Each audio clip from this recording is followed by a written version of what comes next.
Bonjour à tous et bienvenue dans cette nouvelle vidéo. Et aujourd'hui, je vais vous expliquer comment installer un contrôleur de domaine. Plus précisément, on va voir la création d'un environnement Active Directory avec l'installation d'un premier contrôleur de domaine dans cet environnement. Dans cette vidéo, je vais d'abord vous montrer l'installation du rôle Active Directory Domain Service. On va ensuite promouvoir le contrôleur de domaine. Une fois que cela sera fait, on va voir comment ajouter un utilisateur dans l'Active Directory. On va ensuite joindre un ordinateur Windows 10 à ce domaine. Et on se connectera avec le compte qu'on a créé juste avant, et on terminera par la configuration d'un redirecteur DNS qui va vous permettre de résoudre plus rapidement les noms de domaine externes. Avant d'aller plus loin, si vous découvrez l'Active Directory, je vous invite à aller suivre le cours que j'ai écrit qui est disponible sur academy.rdr-it.com, dont je vous mets le lien en description, qui va vous permettre de découvrir l'Active Directory avant de vous lancer dans la création d'un environnement. Avant de se lancer dans l'installation de notre contrôleur de domaine, il y a quelques prérequis au niveau du serveur. Le premier, ça va être de nommer correctement votre serveur. Quand vous installez un serveur, celui-ci a un nom donné aléatoirement avec des lettres et des chiffres. Vous devez à tout prix le nommer correctement, car renommer un contrôleur de domaine est une opération difficile. C'est faisable, mais il y a des risques. Le second prérequis, ça va être de lui configurer une adresse IP fixe. Ça, c'est quelque chose d'important. Et le dernier prérequis, qui est plus ou moins facultatif, mais je vous conseille de le faire, c'est d'installer les mises à jour Windows avant de se lancer dans l'installation, avant d'installer le rôle Active Directory. Allez, c'est parti, on va faire notre installation. Donc voilà, je suis connecté en bureau à distance sur le serveur qui va devenir contrôleur de domaine. Donc on va commencer par aller vérifier les prérequis. Lancez le gestionnaire de serveur si celui-ci est fermé.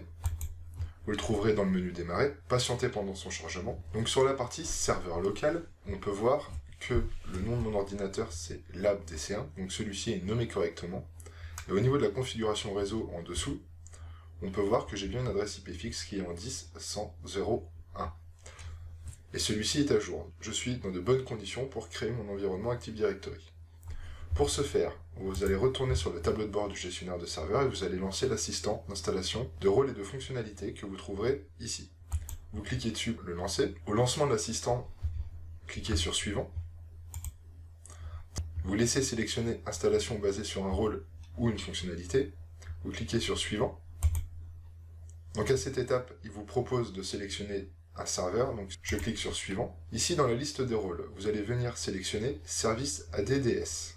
Vous le cochez, vous cliquez sur ajouter des fonctionnalités, vous cliquez ensuite sur suivant. Il n'y a pas de fonctionnalité supplémentaire installée, vous cliquez sur suivant. Une description du rôle domaine Active Directory s'affiche, vous pouvez la lire si vous souhaitez. Cliquez sur suivant, et maintenant vous confirmez l'installation en cliquant sur installer. Et maintenant vous pouvez aller prendre un café, on a à peu près pour 5 minutes. L'installation de notre rôle Active Directory est terminée. Vous pouvez fermer la fenêtre de l'assistant, vous cliquez sur fermer, et là vous pouvez voir que dans la zone de notification du gestionnaire de serveur, vous avez un petit triangle. Vous cliquez dessus, et vous cliquez sur promouvoir ce serveur en contrôleur de domaine. Ça va vous lancer un nouvel assistant qui va vous permettre de créer votre environnement Active Directory. Donc la première étape, ça va être qu'est-ce qu'on veut faire. Ici, on souhaite ajouter une nouvelle forêt. Sélectionnez ajouter une nouvelle forêt, et vous allez devoir indiquer votre nom de domaine. Je vais le nommer lab.lan, et vous cliquez ensuite sur suivant. À cette étape, il va vous demander le niveau de fonctionnalité de la forêt et de votre domaine. En principe, on la laisse par défaut, sauf vraiment en cas de besoin, vous pouvez descendre le niveau. Vous vérifiez bien que serveur DNS soit bien coché et que le catalogue global aussi. Lors de la première installation, on installe forcément un contrôleur de domaine catalogue global. Ici, vous allez devoir saisir le mot de passe de restauration du mode annuaire. Ce mot de passe, vous le notez bien quelque part, il va vous servir si vous devez restaurer un contrôleur de domaine pour passer certaines actions. Donc vous le saisissez 2 fois, et vous cliquez sur suivant.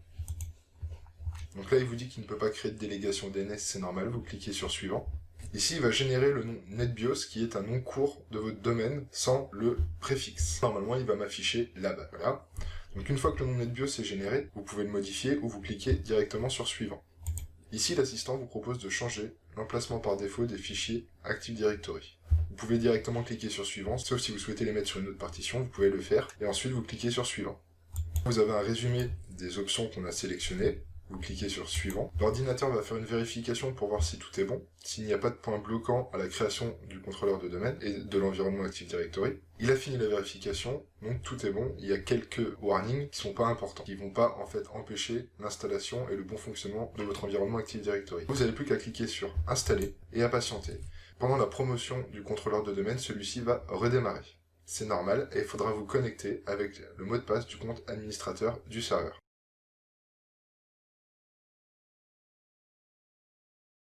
Donc l'assistant vous indique que l'ordinateur va redémarrer et que l'on va être déconnecté.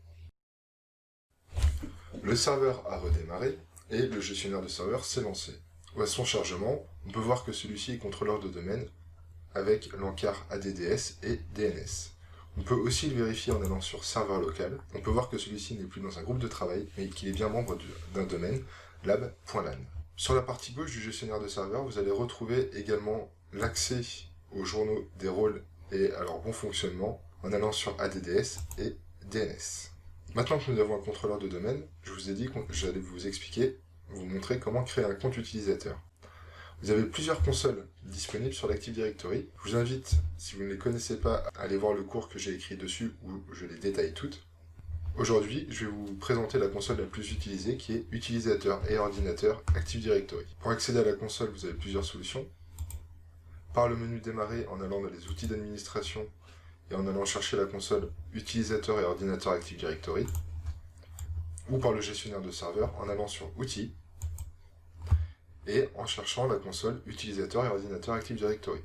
Donc c'est une console relativement simple, où vous allez retrouver une arborescence avec différents dossiers. Un dossier qui s'appelle Computer. Dans ce dossier vont venir se mettre tous les ordinateurs que vous allez joindre au domaine, nous verrons ça tout à l'heure. Et vous avez également un dossier Users, qui va comprendre l'ensemble des utilisateurs et des groupes des contrôleurs de domaine.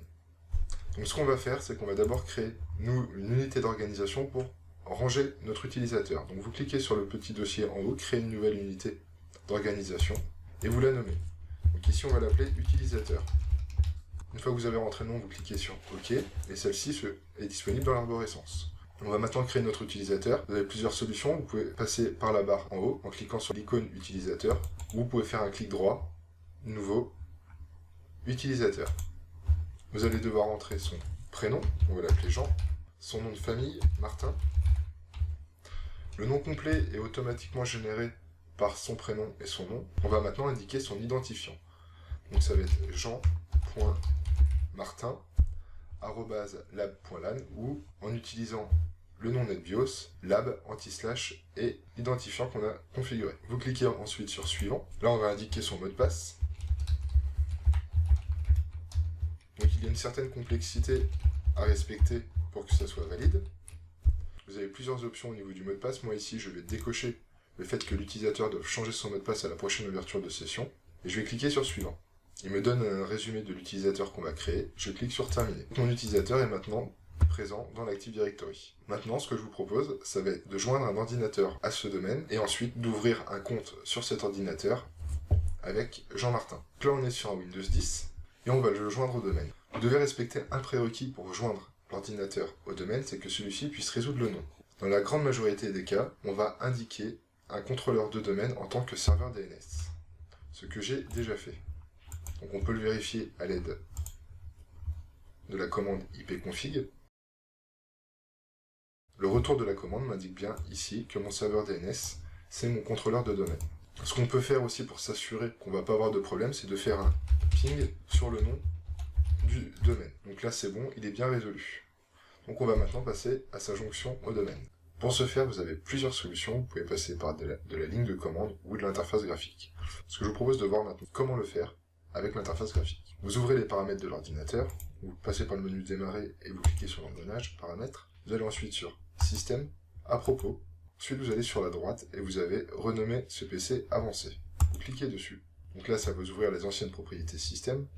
Vous cliquez sur modifier, vous venez cocher domaine et vous entrez le nom de domaine. Donc ici lab.lan et vous cliquez sur OK. Il va vous demander d'entrer un compte utilisateur autorisé à joindre un ordinateur au domaine. Donc on va utiliser le compte administrateur. Vous entrez son identifiant et le mot de passe et ensuite vous cliquez sur OK. Si tout se passe bien, vous avez un message de bienvenue dans le domaine. Vous cliquez sur OK et là il va vous dire que l'ordinateur doit redémarrer. Vous cliquez sur OK pour fermer la fenêtre, et vous cliquez ensuite sur fermer, et vous redémarrez en cliquant sur redémarrer maintenant. Pendant le redémarrage du poste, ce que je vous propose, c'est d'aller voir ce qui s'est passé dans notre annuaire. Tout à l'heure, je vous ai dit que les ordinateurs, quand ils étaient joints au domaine, ils se plaçaient dans le dossier Computer. Donc on va aller voir ce dossier, et on peut voir, après actualisation, que notre ordinateur est bien présent ici. Donc il est bien joint au domaine. Mon ordinateur vient de redémarrer. Ce qu'on va maintenant faire, c'est que je vais me connecter dessus avec le compte Jean-Martin. Étant dans un environnement virtuel, je vais me connecter dessus en bureau à distance, donc il est déjà configuré pour que les utilisateurs du domaine puissent se connecter dessus. Vous entrez l'identifiant de l'utilisateur du domaine en indiquant le domaine, soit avec le arrobase, le nom de votre domaine, ou en suffixe avec le nom NetBIOS, anti-slash, le nom de l'utilisateur. Vous indiquez votre mot de passe, connexion. Donc là, la session va s'ouvrir sur l'utilisateur Jean-Martin, comme vous pouvez le voir. Si je n'avais pas indiqué de domaine, il aurait cherché à se connecter au poste, à l'ordinateur, avec un compte Jean-Martin en local. Ce compte n'existant pas, j'aurais eu un message d'erreur. La première ouverture de session est un peu longue. Voilà, je suis connecté avec Jean-Martin sur mon ordinateur. Ce que vous pouvez faire, c'est par une invite de commande, entrer la commande set, qui va vous afficher plusieurs informations, et vous allez avoir le nom de l'utilisateur, et une variable intéressante quand vous avez plusieurs contrôleurs de domaine, c'est la logon server, qui se trouve ici, qui va vous afficher sur quel contrôleur de domaine vous êtes authentifié. La dernière étape de ce tutoriel dont je vous ai parlé tout à l'heure est la configuration d'un redirecteur DNS. Un redirecteur DNS va vous permettre de résoudre les noms externes de votre domaine, donc tous les domaines publics comme google.fr, en utilisant soit les domaines de votre fournisseur d'accès Internet, soit en indiquant ceux de Google. Par défaut, le contrôleur de domaine peut résoudre n'importe quel nom en utilisant les domaines racines qui sont plus longs que l'utilisation de serveurs DNS comme ceux de Google ou Cloudflare. Sur votre contrôleur de domaine, qui est accessible par le gestionnaire de serveurs en allant sur Outils et DNS, pour configurer un redirecteur, vous faites un clic droit sur le nom du serveur et vous allez sur Propriétés. Et sur l'onglet Redirecteur, alors ici vous pouvez voir que j'en ai déjà un de configuré. Il a été ajouté automatiquement lors de la promotion en tant que contrôleur de domaine, car il a repris le DNS qui était présent sur ma carte réseau. Si vous devez en ajouter un ou si vous n'en avez pas, vous cliquez sur Modifier et vous entrez ici l'adresse IP du serveur DNS. Donc on va rajouter celui de Google, 48, et vous cliquez à côté et ça va le valider. Et ici on peut voir qu'il a pu résoudre DNS, vous cliquez sur OK et vous appliquez. Maintenant vous allez pouvoir résoudre les noms extérieurs plus rapidement. On va s'attarder 2 secondes sur notre serveur DNS, vous allez dérouler le serveur DNS et vous allez voir dans la zone de recherche directe que vous avez une zone DNS qui s'appelle lab.lan qui va contenir différents enregistrements. On va retrouver notre ordinateur qui a été joint à domaine, notre contrôleur de domaine, ici, et d'autres enregistrements qui sont rangés dans ces dossiers, qui vont permettre aux ordinateurs de localiser les services Active Directory. Cette vidéo s'arrête ici. Vous savez maintenant comment mettre en place un domaine Active Directory, ajouter un utilisateur et joindre un ordinateur. Dans une prochaine vidéo, je vous expliquerai comment ajouter un second contrôleur à votre environnement Active Directory et pourquoi le faire. Et dans d'autres vidéos, je vous expliquerai le fonctionnement des stratégies de groupe et je vous montrerai comment mapper un lecteur réseau automatiquement ou par exemple mettre un arrière-plan identique pour tous les utilisateurs. Je vous dis à bientôt pour une prochaine vidéo.